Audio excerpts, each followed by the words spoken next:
प्रकरण तिसरे. अणूचे अंतरंग. द्रव्य हे रेणूंनी बनलेले आहे. रेणू हे अणूंनी बनलेले असतात.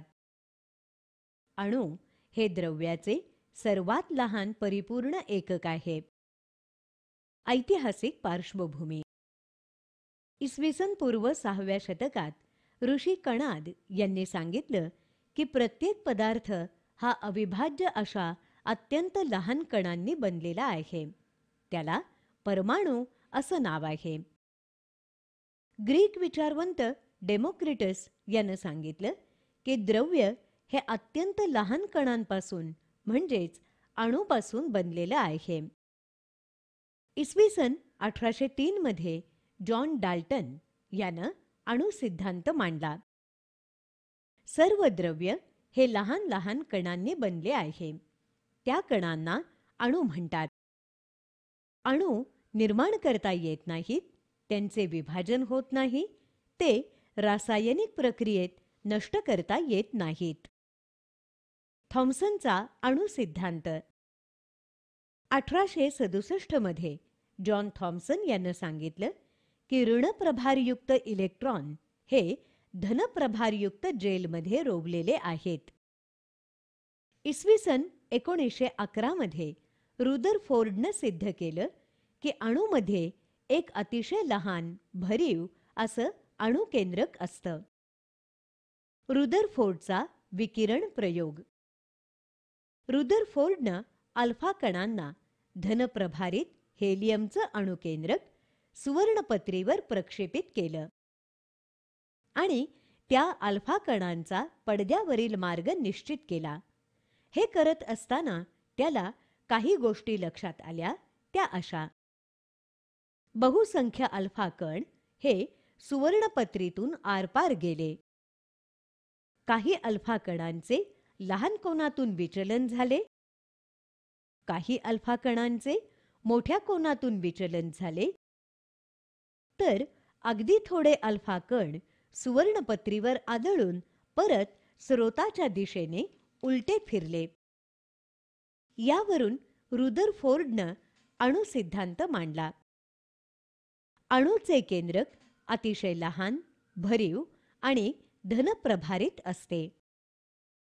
अणुकेंद्रकात अणूचे सर्व वस्तुमान एकवटलेले असते. ऋणप्रभारयुक्त इलेक्ट्रॉन्स हे अणुकेंद्रकाभोवती परिभ्रमण करतात.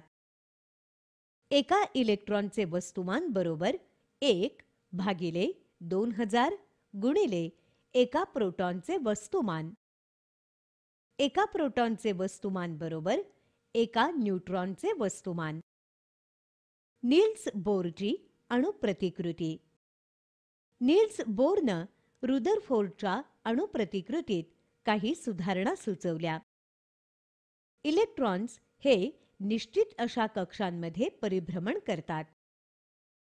इलेक्ट्रॉन्स हे एका कक्षेतून दुसऱ्या कक्षेत जाताना सर्पिलाकार मार्गाने आत किंवा बाहेर जाऊ शकत नाहीत.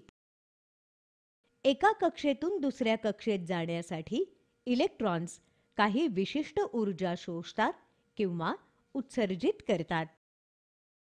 न्यूट्रॉन्सचा शोध.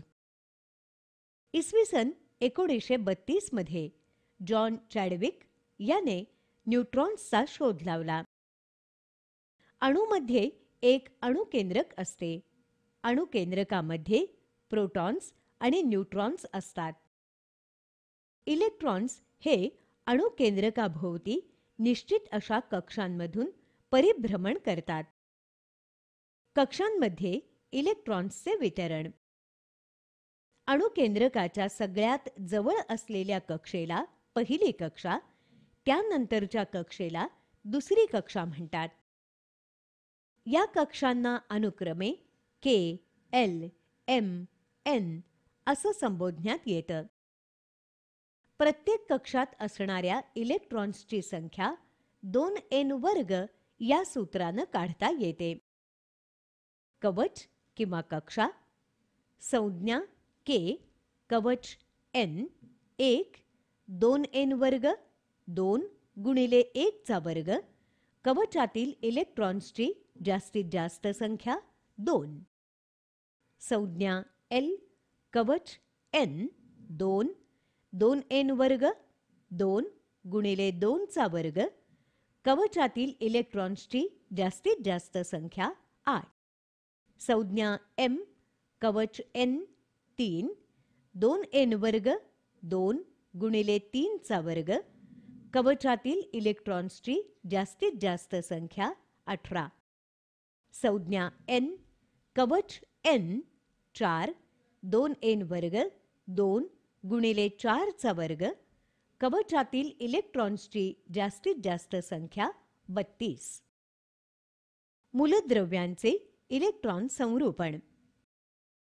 प्रत्येक मूलद्रव्याच्या अणूमधील इलेक्ट्रॉन्सची त्यांच्या कक्षात असलेली मांडणी म्हणजे त्या मूलद्रव्याचे इलेक्ट्रॉन संरूपण होय. पहिल्या कक्षेतील इलेक्ट्रॉन्सची ऊर्जा सर्वात कमी असते. मूलद्रव्यांच्या अणूंचे इलेक्ट्रॉन संरूपण. अणू हायड्रोजन संज्ञा H अणूतील इलेक्ट्रॉन्सची संख्या 1 इलेक्ट्रॉन संरूपण संज्ञा आणि क्षमता K L M N K 1 इलेक्ट्रॉन्सचे निर्देशन 1. हेलियम संज्ञा He अणूतील इलेक्ट्रॉन्सची संख्या 2 K 2 इलेक्ट्रॉन्सचे निर्देशन 2. लिथियम संज्ञा Li अणूतील इलेक्ट्रॉन्सची संख्या 3 K 2 L 1 इलेक्ट्रॉन्सचे निर्देशन 2 1. अणू कार्बन संज्ञा C अणूतील इलेक्ट्रॉन्सची संख्या 6 K 2 L 4 इलेक्ट्रॉन्सचे निर्देशन 2 4.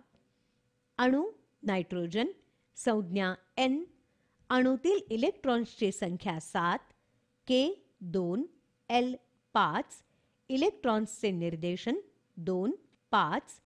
अणू ऑक्सिजन संज्ञा O अणूतील इलेक्ट्रॉन्सची संख्या 8 K 2 L 6 इलेक्ट्रॉन्सचे निर्देशन 2 6. अणू फ्लोरीन संज्ञा F अणूतील इलेक्ट्रॉन्सची संख्या 9 K 2 L 7 इलेक्ट्रॉन्सचे निर्देशन 2 7. अणू निऑन संज्ञा Ne अणूतील इलेक्ट्रॉन्सची संख्या 10 K 2 L 8 इलेक्ट्रॉन्सचे निर्देशन 2 8.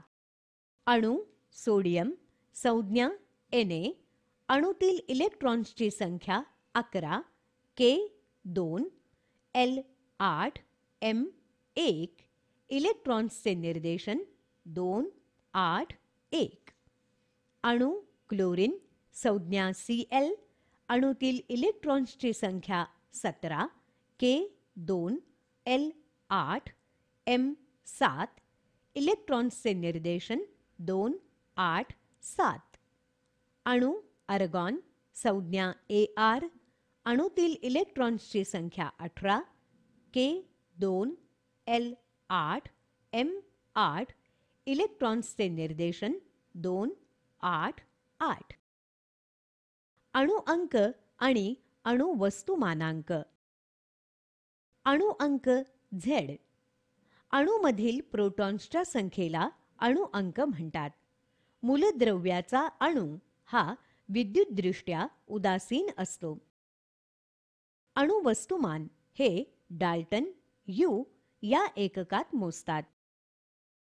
1 डाल्टन बरोबर 1 AMU बरोबर 1.6 गुणिले 10⁻⁻² किलोग्रॅम. 1 प्रोटॉन बरोबर 1 U. 1 न्यूट्रॉन बरोबर 1 U. 1 इलेक्ट्रॉन बरोबर 0.0055 U. अणू वस्तुमानांक A बरोबर मूलद्रव्याच्या अणुकेंद्रकात असणारे प्रोटॉन्स अधिक न्यूट्रॉन्स. मूलद्रव्याचे अणू अंक आणि अणू वस्तुमानांक असे दाखवतात. मूलद्रव्याचे नाव AZ, उदाहरणार्थ Na 2311, Mg 2412. समस्थानिके आणि त्यांचे उपयोजन. निसर्गातील काही मूलद्रव्यांच्या विविध अणूंचा अणुअंक समान असतो, पण अणुवस्तुमानांक भिन्न असतो.